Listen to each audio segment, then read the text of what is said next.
नमस्कार स्टूडेंट्स। आज मैं लॉ ऑफ क्राइम जिसमें आईपीसी में आपको बता रहा हूं, उसमें चैप्टर है ऑफेंसेस अगेंस्ट प्रॉपर्टी, जो आईपीसी का 17वां चैप्टर है। और इसमें पीछे मैंने कल थेफ्ट के बारे में आपको बताया, ट्रिक के साथ बताया। उम्मीद करता हूं आपको सारे एसेंशियल इंग्रेडिएंट्स याद हो गए होंगे, अच्छे से एग्जाम में लिख पाएंगे। उसी तरीके से आज भी मैंने एक ट्रिक तैयार करी है। वीडियो को आप लास्ट तक देखते रहना, मैं अच्छे से आपको याद करा दूंगा। आप अच्छे से एग्जाम में लिख पाएंगे अगर आप पूरी वीडियो देखेंगे तो, अगर एक्सटॉर्शन पे कोई क्वेश्चन आएगा तो आज का टॉपिक रहेगा एक्सटॉर्शन, जिसको हिंदी में कहा जाता है उद्दापन। स्टूडेंट्स, जो आप ये पीपीटी स्क्रीन पे देख रहे हैं, ये मैं आपको अपने टेलीग्राम चैनल पे प्रोवाइड करा दूंगा, और टेलीग्राम चैनल का लिंक मेरी वीडियो के डिस्क्रिप्शन में आपको देखने को मिल जाएगा। तो कल की तरह से ही फिर मैं आज आपको बताना चाहूंगा कि आप अपने एग्जाम को कैसे लिखें। एक्सटॉर्शन पर अगर क्वेश्चन आता है तो सबसे पहले एक इंट्रोडक्शन दे दें, ये बताएं कि आईपीसी के कौन से चैप्टर में है, 17th चैप्टर में है, और कहां से शुरू होकर और कहां तक एक्सटॉर्शन के बारे में बात की गई है, टोटल कितनी सेक्शंस हैं। तो टोटल 7 सेक्शन है 17th चैप्टर में।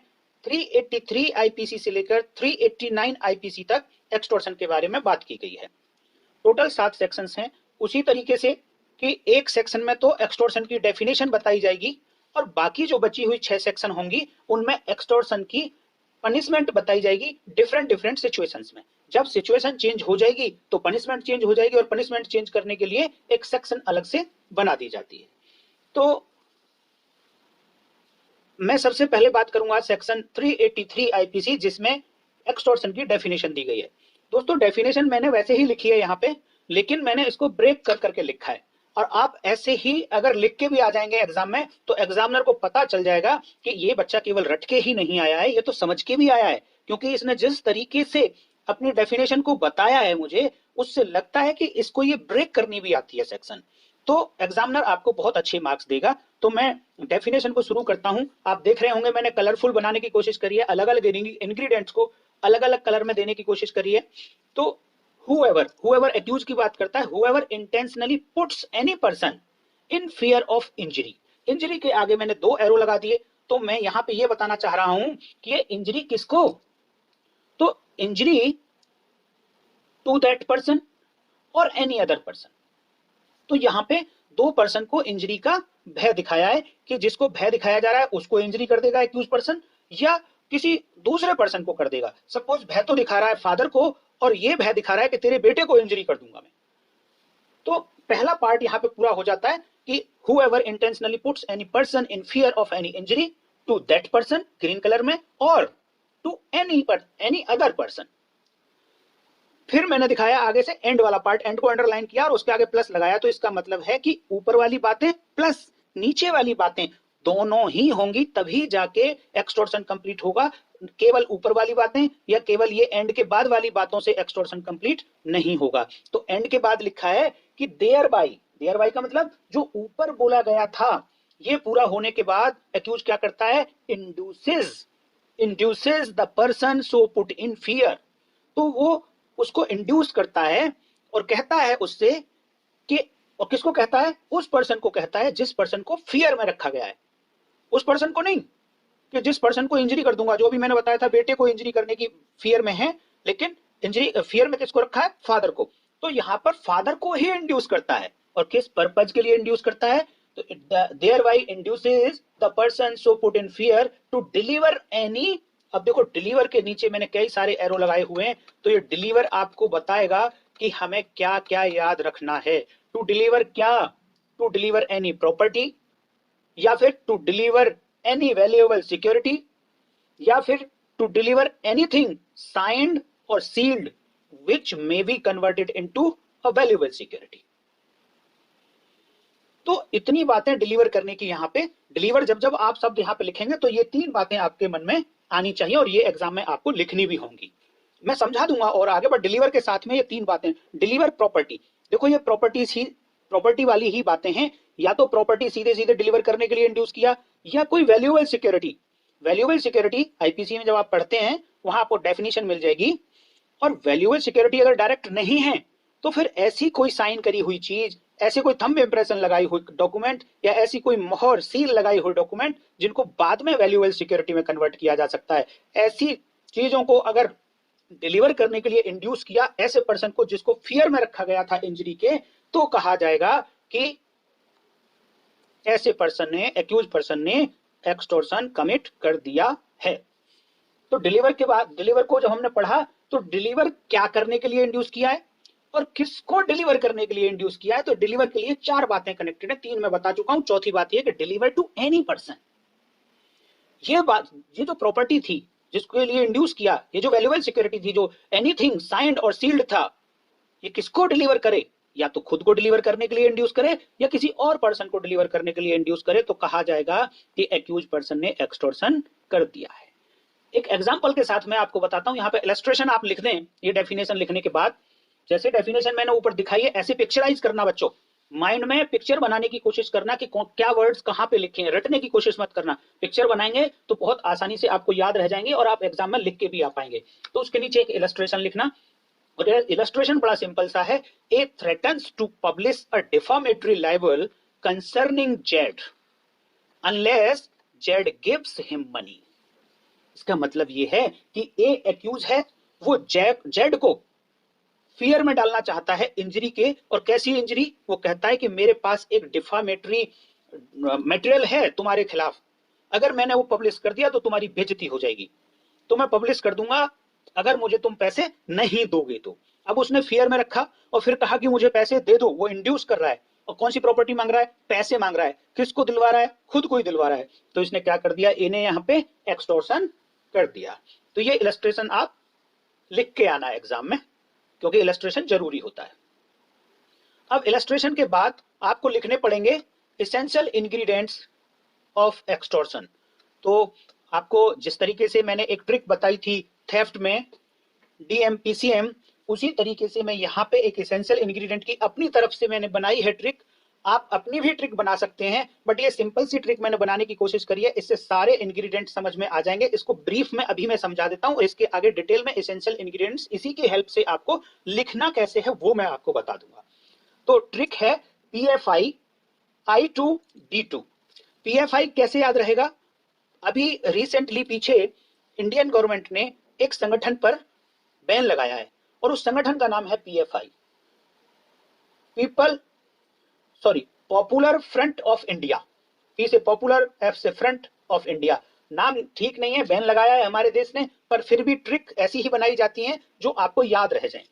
तो PFI I2D2, तो यहां देखें I2 का मतलब है कि 2 बार I और D2 का मतलब है 2 बार D। इस तरीके से आप देखेंगे तो यहाँ पे 7 लेटर्स हो जाएंगे, बट इन 7 लेटर्स की हेल्प से आपको 6 इंग्रेडिएंट याद रखने, उन 6 बातों से ही सारे इंग्रेडिएंट कंप्लीट हो जाएंगे। तो P क्या रिप्रेजेंट करेगा, यहाँ पे P रिप्रेजेंट करेगा पर्सन टू बी पुट। एक पर्सन चाहिए जिसको डाला जाएगा, किस में डाला जाएगा, P के आगे F, इन फियर, उसको भय में डाला जाएगा, person to be put in fear. और कैसे फियर में, वो I बताएगा अगला, फियर ऑफ इंजरी। तो इंजरी करने, क्षति करने के फियर में, भय में डाला जाएगा। अब ये तो 3 लेटर हो गए, अगले 2 I क्या बताएंगे कि ये जो फियर में रखा अभी ऊपर एक्यूज पर्सन ने, ऐसा इंटेंशनली किया हो, I फॉर इंटेंशनली किया हो, जानबूझकर किया हो, ऐसा नहीं कि उससे अचानक से हो गया हो, इंटेंशनली उसने फियर में डाला है और फियर ऑफ इंजरी डाला है। और अब तीसरा I क्या होगा, जब ऐसे फियर में डाल दिया तब अब उसको नेक्स्ट I फॉर इंड्यूस करता है, इंड्यूसेस द पर्सन। अब यहाँ द पर्सन कौन है, जिसको फियर में रखा था वही पर्सन है, उसको इंड्यूस कर रहा है, इंड्यूसेस द पर्सन। अब किस लिए इंड्यूस कर रहा है, to deliver, D for deliver any property. अब जब भी डिलीवर की बात आएगी तो देखो 3 तरीके की तो चीजें डिलीवर करने की बात कर रहा है, और अगली बात होती है कि किसको डिलीवर करने की बात करेगा। तो डिलीवर टू मैंने इसीलिए लिखा है कि डिलीवर, एक तो अपने आप में डिलीवर क्या करा रहा है, वो 3 चीजें, जिसमें एक प्रॉपर्टी है, या फिर वो वैल्यूएबल सिक्योरिटी है, या फिर ऐसा कुछ भी है जो साइंड है या सील्ड है, जिसे बाद में वैल्यूएबल सिक्योरिटी में कन्वर्ट किया जा सकता है, मूल्यवान प्रतिभूति में कन्वर्ट किया जा सकता है। और ऐसी तीनों चीजों में को किसको डिलीवर करने के लिए कहता है वो, तो दूसरे डी से आता है deliver to any person. Deliver to any person, मैं यहां पे ऐड कर देता हूं deliver to any person. Any person में वो खुद भी हो सकता है, या फिर वो ये कह सकता है कि किसी दूसरे को डिलीवर कर दो। तो ये इंग्रेडिएंट्स, अगर ये ट्रिक अगर आप याद रखेंगे तो अभी नेक्स्ट स्लाइड पे जैसे ही मैं जाऊंगा तो वहां पे एसेंशियल इंग्रेडिएंट्स हैं, एक बार फिर से देख लो, PFI I2 D2, P से person to be put, F से इंफियर, I से in fear of injury, I for injury, अगले I फॉर इंटेंशनली, अगले I for induces, D for delivery और next D for delivery to any person. पहले D for delivery of any property, any valuable security. तो इतनी बातों को आप याद रखोगे तो आपका आंसर कंप्लीट हो जाएगा। अब नेक्स्ट स्लाइड पे चल के हम दिखाते हैं कि एसेंशियल इंग्रेडिएंट्स को आप एग्जाम में थोड़ा सा कैसे वो स्लाइड, पहली स्लाइड आपको याद रखनी है, एग्जाम में लिखनी नहीं है।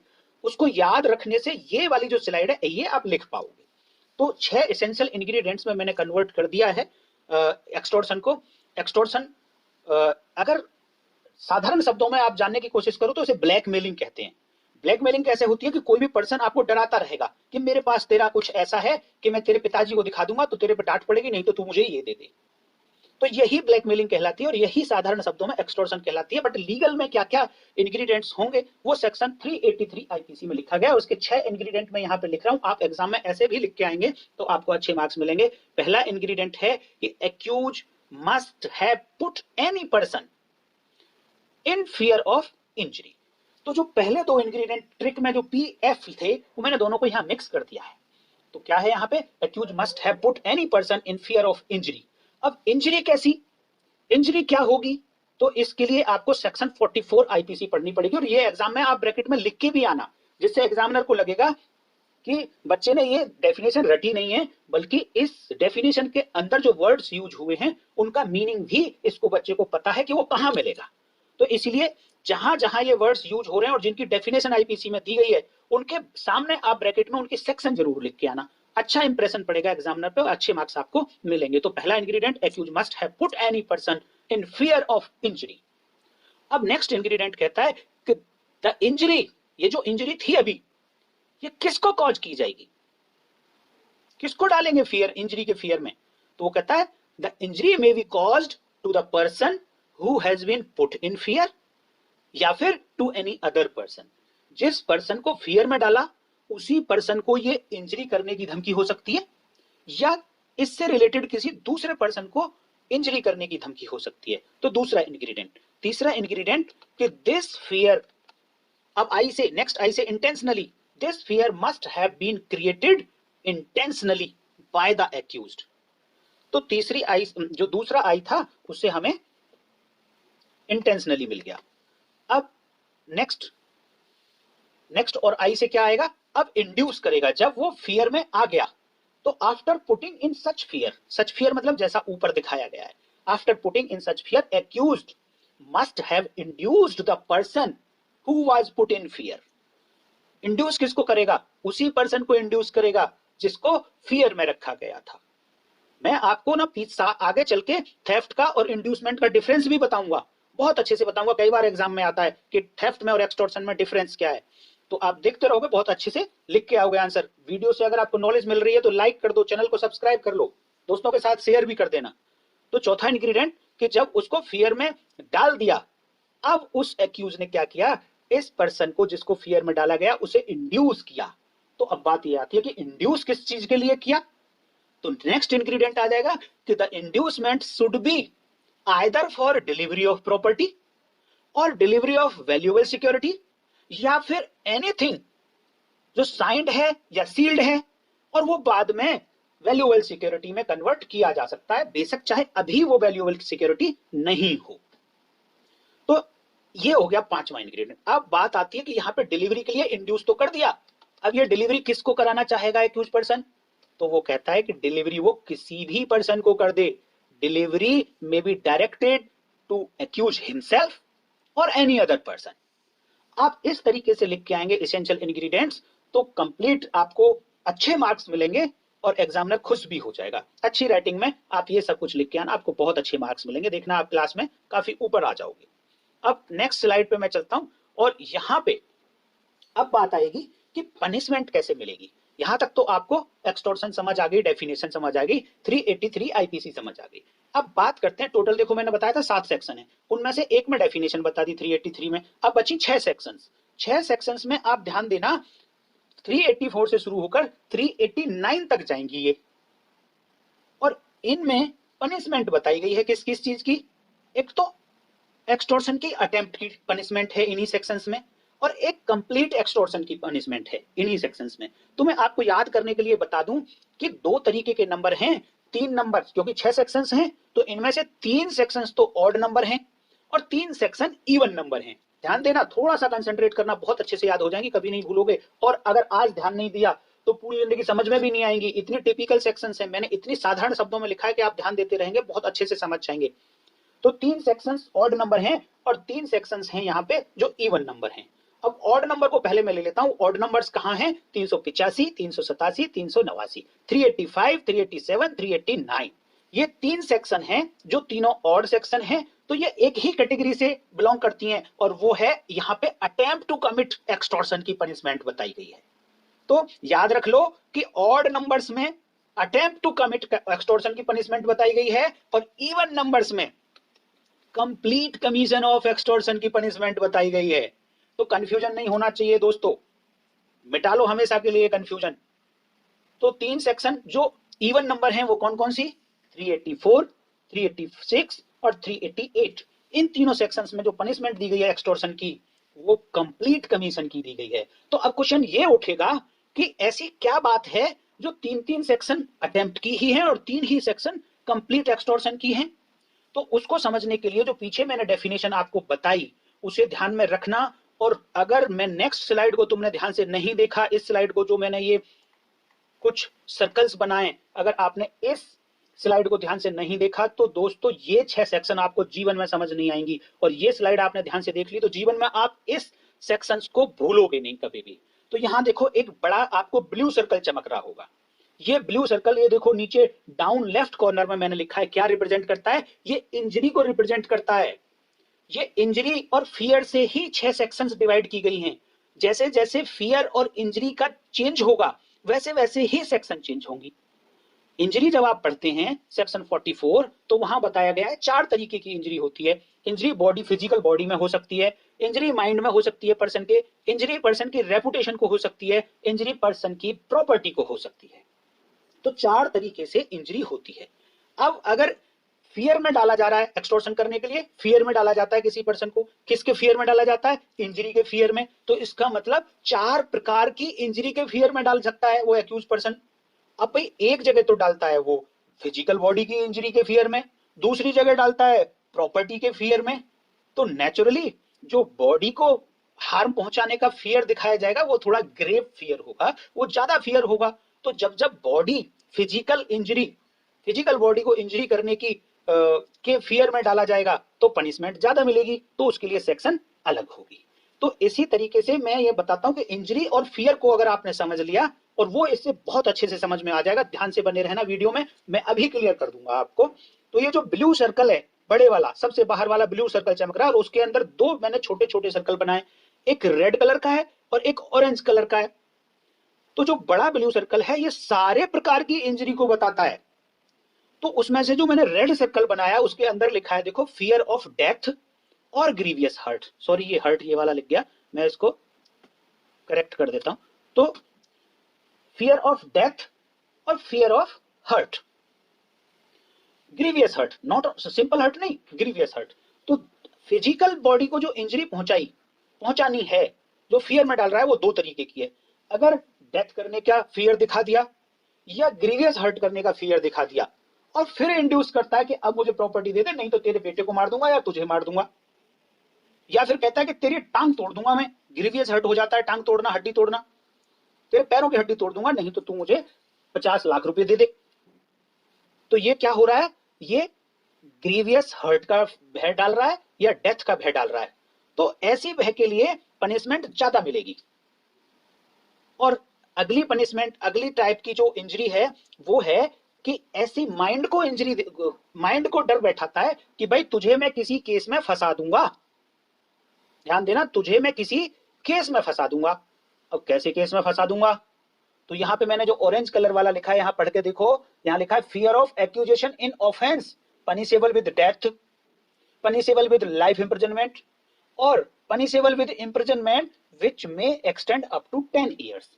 तो ये ऑरेंज वाला पार्ट ऐसा पार्ट है जो वो इंजरी है जो माइंड को दे रहा है, वो किसी पर्सन के माइंड में इंजरी क्रिएट कर रहा है। अब फिजिकल इंजरी नहीं है ये, माइंड में इंजरी क्रिएट कर रहा है। और माइंड में इंजरी किस बात की कह रहा है कि अगर तेने 50 लाख रुपए नहीं दिए तो तुझे मैं एक ऐसे केस में फंसा दूंगा जिसमें सजा डेथ पनिशमेंट होती है, या आजीवन कारावास होता है, या 10 साल तक की सजा होती है। तो इन 3 तरीके के केसेस के मैं फंसा दूंगा अगर तेने मुझे पैसे नहीं दिए, या तेने मुझे प्रॉपर्टी के डॉक्यूमेंट नहीं दिए, या तेने खाली कागज पे अंगूठे नहीं लगाए जिसे मैं बाद में वैल्यूएबल सिक्योरिटी बना लूंगा। तो ध्यान देना दोस्तों, बस अगले जो एक मिनट होगा ये आपके हमेशा के लिए कंफ्यूजन को दूर कर देगा। अगले 1 मिनट बहुत ध्यान से देखना। अब यहाँ पे इंजरी 3 प्रकार की रह गई है। एक इंजरी वो जो रेड सर्कल में आ रही है, एक इंजरी वो जो ऑरेंज कलर के सर्कल में ओवल में कवर हो गई है, और तीसरे टाइप की इंजरी वो जो इन दोनों रेड और ऑरेंज सर्कल से बाहर बच गई और ब्लू सर्कल ब्लू एरिया में आ रही है। तो ये 3 तरीके की इंजरी है। अगर आपने इन इंजरीज को ध्यान रख लिया तो ये देखो कॉर्नर्स में मैंने सेक्शंस लिखी हुई हैं, ये 6 सेक्शन यहां पे कवर हो जाएंगी।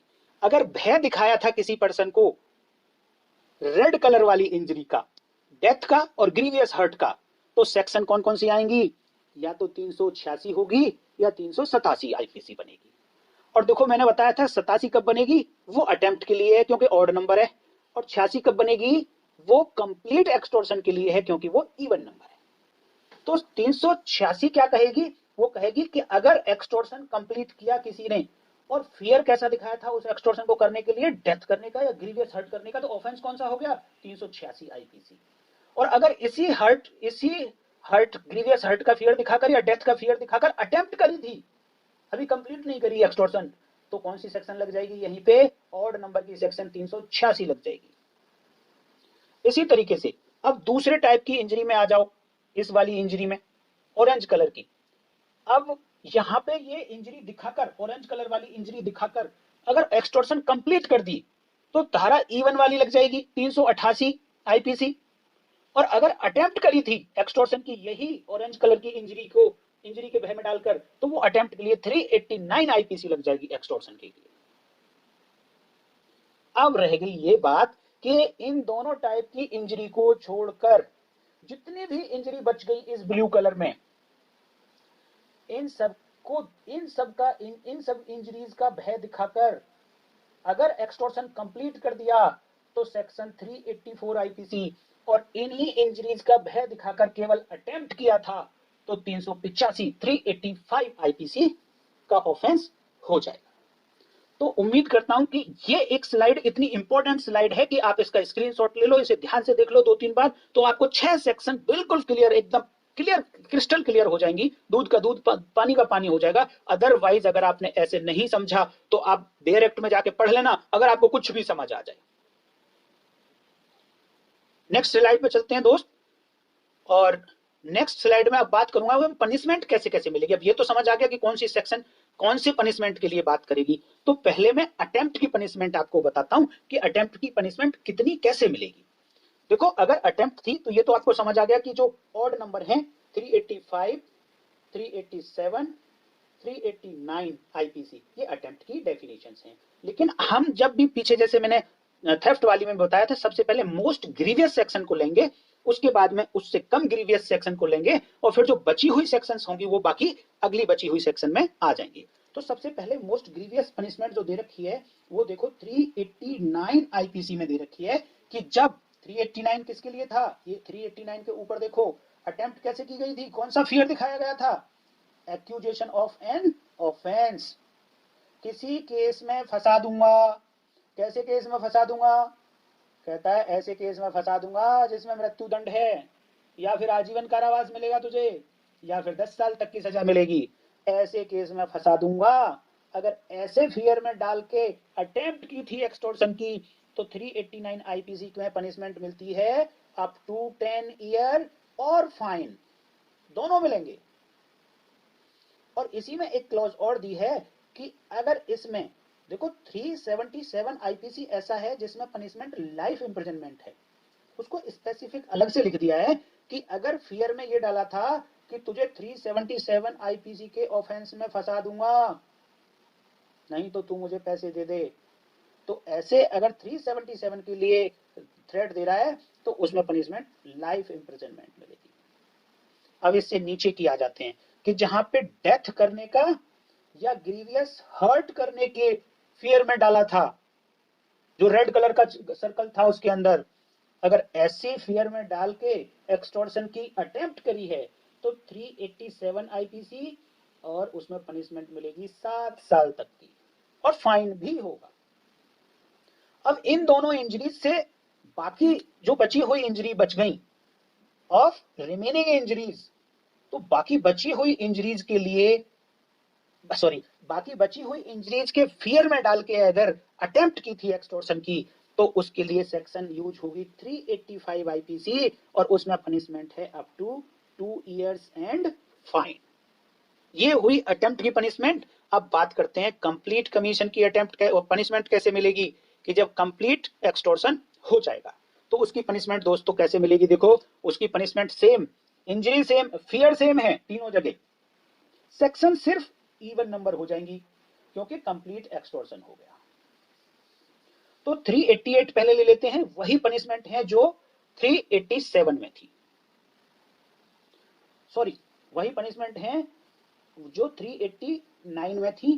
कंप्लीट ऑफेंस होने पर सेक्शन चेंज होगी बस, और वो होगी 388 आईपीसी। जी दोस्तों, जहां पे देखो 389 और 388 सेम टाइप का फियर है, 389 अटेम्प्ट किए और 388 कंप्लीट एक्सटॉर्शन किए, लेकिन पनिशमेंट दोनों में सेम है। अब जब फियर डेथ का और ग्रीवियस हर्ट का था तो अटेम्प्ट के लिए सेक्शन थी 387 और पनिशमेंट थी 7 साल तक की, लेकिन कंप्लीट एक्सटॉर्शन होने पे सेक्शन आ जाएगी 386 और पनिशमेंट हो जाएगी 10 साल तक की प्लस फाइन। इसी तरीके से अब जब बची हुई इंजरीज के लिए मान लो ऑफेंस ना तो 388 में आया ना 386 में आया, अब लेकिन हाँ एक्सटॉर्शन हुआ था, तो फिर कहां पनिशमेंट मिलेगी उसकी, फिर पनिशमेंट मिलेगी सेक्शन 384 आईपीसी में, और 384 आईपीसी में पनिशमेंट है अप टू 3 ईयर या फाइन या दोनों।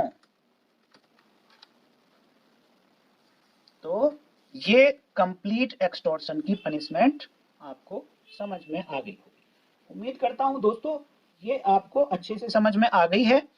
अब केस लॉ भी लिख के आने हैं आपको इनसे रिलेटेड, तो 2 केसेस मैं आपको यहां समझाऊंगा, 2 बताऊंगा, दोनों केसेस आप लिखाएंगे तो एग्जामिनर बहुत अच्छे मार्क्स देगा आपको। इसमें केस का नाम है Jadu Nandan Singh and another versus emperor. Jadu Nandan Singh and another versus emperor. इसकी साइटेशन है AIR 1941, PAT का मतलब होता है पटना, पटना हाई कोर्ट होता था 1941 में, और उसका 129 ये साइटेशन है। इसमें क्या हेल्ड किया पटना हाई कोर्ट ने, इसने ये हेल्ड किया कि कंप्लेनेंट को फियर में रखने के बाद प्रॉपर्टी की डिलीवरी के लिए इंड्यूसमेंट होना जरूरी है, तब ही एक्सटॉर्शन होगा, अदरवाइज एक्सटॉर्शन नहीं होगा।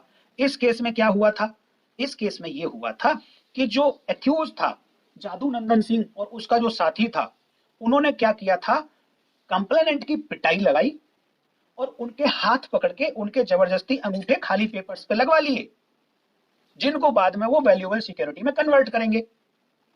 तो यहां पर देखो फियर में नहीं डाला, वो सीधे पिटाई लगा दी, पिटाई लगाने के फियर में नहीं डाला, और इंड्यूस नहीं किया उसको थंब लगाने के लिए या थंब लगे हुए पेपर लेने के लिए, उसने तो पकड़े हाथ फोर्सफुली और ब्लैंक पेपर पे अपने अंगूठे लगवा लिए। तो यहां पर इंड्यूसमेंट नहीं था, प्रॉपर्टी की डिलीवरी कंप्लेनेंट ने अपने हाथ से नहीं करी, तो यहां पे एक्सटॉर्शन नहीं था। तो बताया हाईकोर्ट ने कि भैया ये तो क्रिमिनल फोर्स का केस है और 352 आईपीसी में पनिशेबल होगा। तो ये केस था, एक आप नोट कर लें, इसको जादू से याद रख लें, जादू नंदन सिंह, तो याद रहना जाना चाहिए आपको ये। और अगला केस है तानुमल उधा सिंह वर्सेस एम्परर, और इसकी साइटेशन है AIR 1944, सिंध का मतलब है सिंध हाई कोर्ट में जजमेंट था 203। इसमें यह डिसाइड किया गया कि डिवाइन प्लेजर की थ्रेट अगर कोई पर्सन देता है, ये कहता है कि अगर तेने ये 50,000 रुपए मुझे नहीं दिए तो तेरे बच्चे मर जाएंगे, तेरे कीड़े पड़ेंगे, अगर इस तरीके से कोई डिवाइन डिस्प्लेजर की अगर कोई थ्रेट देता है, तो कहता है सिंध हाई कोर्ट ने उस टाइम पे 1944 में डिसाइड कर दिया था कि ये थ्रेट, जो एक्सटॉर्शन का फियर है उसमें फॉल नहीं करता। और इस तरीके की थ्रेट देने पे अगर कोई कहता है कि मेरे से एक्सटॉर्शन कर लिया, मेरे से पैसे ले लिए इस तरीके की थ्रेट दिखाकर, तो वो एक्सटॉर्शन की कैटेगरी में नहीं आएगा। एक दूसरा साइटेशन आप ये लिख के आ सकते हैं। तो दोस्तों उम्मीद करता हूं कि आपको एक्सटॉर्शन कंप्लीट समझ आ गया होगा। वीडियो आपको अच्छी लगी तो दोस्तों चैनल को सब्सक्राइब कर लें, वीडियो को लाइक कर दें, वीडियो को कमेंट करके जरूर बताएं आपको कैसी लगी, आपका ज्ञानवर्धन हुआ है नहीं हुआ है। थोड़ा सा भी ज्ञानवर्धन हुआ है तो दोस्तों के साथ शेयर कर देना। मैं संजीव सिकरवार अपनी तरफ से आज आपको थैंक्स करता हूं कि आपने वीडियो लास्ट तक देखी, और लास्ट तक आपने वीडियो देखी है तो उम्मीद करता हूं कि आपको अच्छी ही लगी होगी। तो प्लीज सब्सक्राइब जरूर कर लीजिएगा, और व्हाट्सएप मेरे टेलीग्राम चैनल पे भी आप ज्वाइन कर लें, वहां पे इसकी पीडीएफ मिल जाएगी। और कोशिश करूंगा कि एक एक मिनट में आपको बहुत कुछ बताऊं, तो एक एक मिनट के कंटेंट आपको मेरे शॉर्ट वीडियोस के चैनल लीगल लैंप शॉर्ट्स पर मिल जाएंगे, और इंस्टाग्राम पे भी आप जाके legal_लैंप से मेरी आईडी है, आप वहां पे भी जाके मुझे फॉलो कर सकते हैं। तो दोस्तों नेक्स्ट वीडियो में डकैती, रॉबरी एंड चीटिंग 3 टॉपिक और रह गए हैं ऑफेंसेस अगेंस्ट प्रॉपर्टी के लिए। तो फिर मैं कल मिलूंगा आपसे, तब तक के लिए दोस्तों नमस्कार, जय हिंद।